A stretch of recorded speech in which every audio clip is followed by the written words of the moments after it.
Bonjour à tous, restez bénis. Bon, si on vous demanderait, en étant chrétien, en sachant que nous devons aimer notre prochain comme nous-mêmes, est-ce que si votre prochain vient et viole vos enfants et tue votre femme, est-ce que vous allez l'aimer comme Christ vous demande d'aimer votre prochain et le pardonner comme Christ demande de pardonner vos ennemis? Qu'allez-vous me répondre? Moi, ma réponse est claire. Je ne sais pas. Je ne sais pas. Peut-être j'aurai la haine et je chercherai à me venger à toute ma vie, à retrouver ce gars, même aller en prison pour être dans la même prison que lui, pour lui faire la peau, ou peut-être le pardonner. Je ne sais pas. Pourquoi je ne sais pas? Pourtant, Christ nous demande d'aimer. Donc pourquoi je réponds ouvertement devant Dieu et devant les hommes? Je ne sais pas.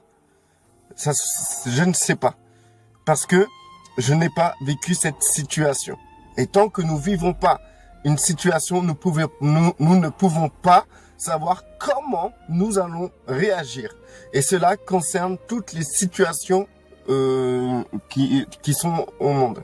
Donc du coup, ce que je veux vous expliquer par là, c'est que vous ne pouvez pas aimer des personnes qui n'existent pas dans votre vie. Vous ne pouvez pas aimer des personnes dans certaines circonstances qui n'existent pas. Vous pouvez simplement aimer les gens dans votre environnement présent.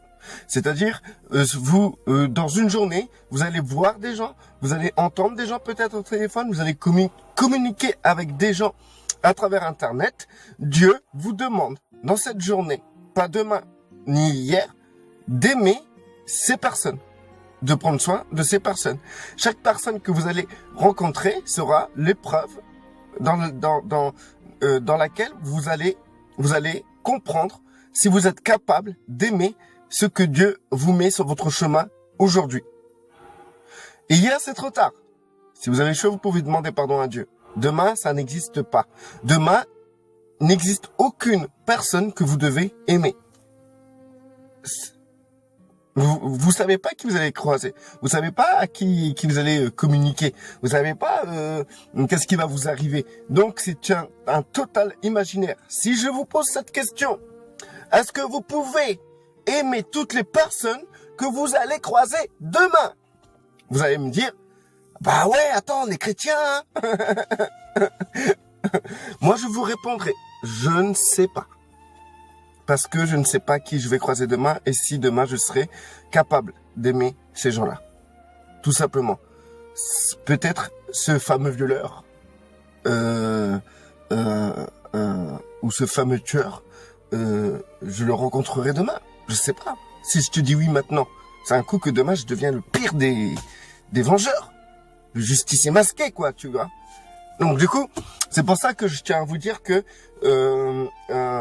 si vous concentrez votre amour dans l'instant présent, vous pourrez mieux interagir, agir et mieux supporter l'expérience. Parce que si vous commencez à vous imaginer que votre amour peut être illimité ou limité par rapport à des circonstances, des situations qui n'existent pas, vous perdez votre temps, vous allez vous affaiblir pour rien. Parce que le temps que vous imaginez d'aimer des personnes dans votre futur, des personnes imaginaires, des personnes peut-être que vous allez jamais croiser, jamais rencontrer, eh ben, vous perdez de l'énergie, vous perdez du temps. Vous perdez du temps. Et dans le présent, vous manquez à votre but parce que vous imaginez dans l'avenir que quelqu'un puisse faire du mal à vos enfants, à votre femme, ça va vous donner la rage.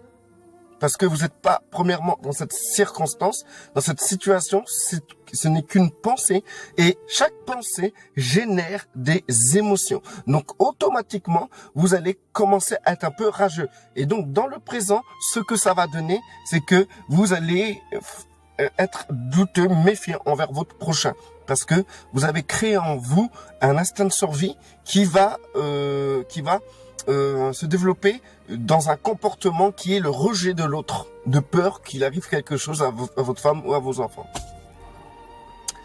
Dieu ne vous demande pas est-ce que vous pouvez aimer telle ou telle personne que jamais vous allez rencontrer. Dieu vous dit, cette personne que tu rencontres là, aime-la. Et tu dois te concentrer sur cette rencontre. sur ce chemin croisé. Parce que je considère nos communications, le fait que je vous parle, ou on m'écoute, ou le fait que je vois une personne physique ou une personne à travers Internet ou au téléphone, je considère cela un chemin croisé. C'est des chemins qui se croisent. C'est deux individus qui parcourent un cheminement qui se croisent. Et dans ce croisement, il doit régner dans nos vies, en Christ, l'amour envers cette personne que nous croisons. Toutes les personnes que nous croisons pas, Dieu ne nous demande pas de les aimer, puisque nous ne sommes pas en contact avec eux, puisque nous sommes pas, puisque nous ne croisons pas. Donc concentrez-vous sur les gens que vous croisez dans votre amour. Parce que nous sommes des êtres limités, ayant un esprit illimité, puisque c'est le Saint-Esprit qui est en nous. Donc, dans cette limite, aimons en étant illimité. C'est-à-dire, dans notre vie physique, dans cet espace-temps, et là où nous croisons des gens qui vivent aussi dans un espace-temps, quand nous nous croisons, quand nous nous parlons, quand nous sommes en contact, nous avons un amour illimité à libérer pour cet individu que nous croisons. Mais nous ne pouvons pas être partout. Être partout et même face à des personnages imaginaires et libérer un amour illimité. Nous ne pouvons pas faire ça. Dieu peut le faire. Dieu, il est omniscient, omniprésent, omnipotent, il est partout, il sait tout, il voit tout. Et Dieu est capable d'aimer chaque individu sur terre. Parce qu'il est partout. Il est illimité, donc il a des croisements illimités avec des gens.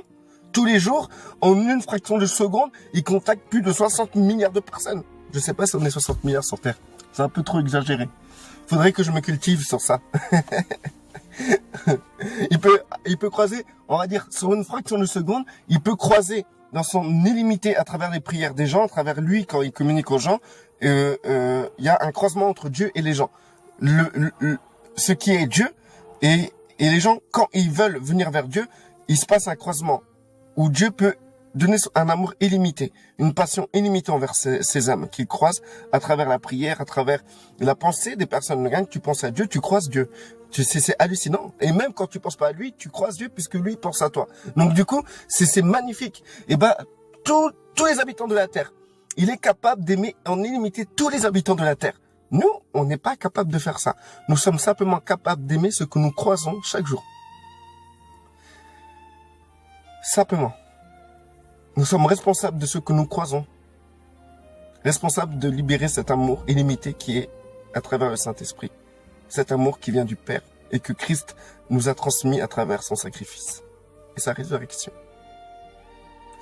Donc, je vous repose la question. Si quelqu'un vient et tue un de vos proches, la viole, tout ce qui se passe, que vous êtes face à cette personne, non, que vous n'êtes pas face à cette personne, qu'on vous demande d'aimer cette personne, même si vous êtes face à cette personne, vous croisez, vos destinées se croisent. Vous êtes face à cette personne aujourd'hui. Et Dieu dit, pardonnez son ennemi, aimez son prochain comme soi-même. Est-ce que vous serez capable de le faire? Beaucoup diront oui. Ça veut dire que vous avez rien compris. Beaucoup diront oui. Mais moi je te dis, si tu dis oui, en es-tu sûr? En es-tu sûr? Si tu me dis oui, ça veut dire que sûrement tu as déjà vécu ça et que tu as croisé ce tueur, ce criminel, ce violeur et que tu l'as pardonné et que tu l'as aimé. Si tu me dis oui, c'est que tu as vécu cette situation et que tu es capable de me répondre avec franchise et authenticité. Bah oui. Et si tu me dis je sais pas ou tu me dis non, si tu me dis déjà je ne sais pas, t'es honnête envers toi-même et tu sais très bien que tu ne sais pas comment tu pourras réagir face à cette situation-là. Mais avec l'aide de Dieu, tu pourrais peut-être bien réagir, d'accord? Ou très mal réagir, très mal réagir. Et si c'est non, si tu n'es pas capable d'aimer, tu dis non, j'aimerais jamais une personne pareille, je te dirai encore une fois, qu'est-ce que t'en sais? Qu'est-ce que t'en sais? Tu sais pas comment Dieu peut te transcender? Comment Dieu peut te faire tomber sur toi une onction d'amour qui te surpasse toute intelligence? Tu sais pas? Moi, je peux vous dire qu'il y a des personnes qui ont déjà pardonné, des chrétiens qui ont déjà pardonné, des tueurs qui ont tué leur enfant. J'ai vu.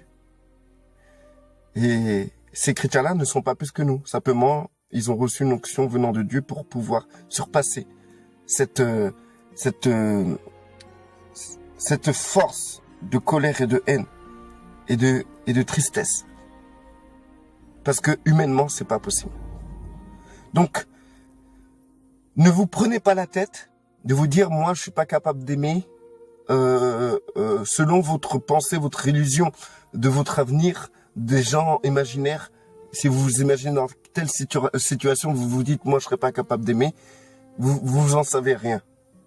Mais maintenant, ce que je tiens à vous dire, c'est que, est-ce que aujourd'hui, les personnes que vous avez croisées jusqu'à présent, vous les avez aimées? C'est ça la question. C'est ça l'importance. C'est là où tout doit être. C'est là où vous devez être. Est-ce que aujourd'hui, chaque personne que vous avez croisée, vous les avez aimées dans le respect, vous les avez respectées, vous avez été passionné de ces gens-là, vous avez été là pour eux, vous avez prié pour ces gens-là, vous avez pardonné même ces gens-là. Est-ce que toutes ces personnes aujourd'hui que vous avez croisées, vous avez été à la hauteur? C'est ça la question. Et sinon, demandez pardon à Dieu, repentez-vous et demain faites mieux. Et pas demain.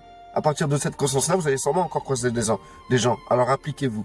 Il faut vous appliquer dans chaque croisement, dans chaque rencontre. Une rencontre, c'est deux destinées qui se croisent. Dans ce croisement, vous devez vous appliquer. Point à la ligne. On s'en fout des personnages imaginaires dans l'avenir, si vous pouvez les aimer ou pas. On s'en fout des personnages dans le passé. C'est trop tard. Il faut vous repentir. Vous les avez pas aimés. Repentez-vous. Point à la ligne. Mais maintenant, vous allez croiser des personnes. Vos destinées vont se croiser. Même si c'est juste un bonjour. C'est un croisement de destinée. Restez bénis, soyez forts et vivez dans le présent.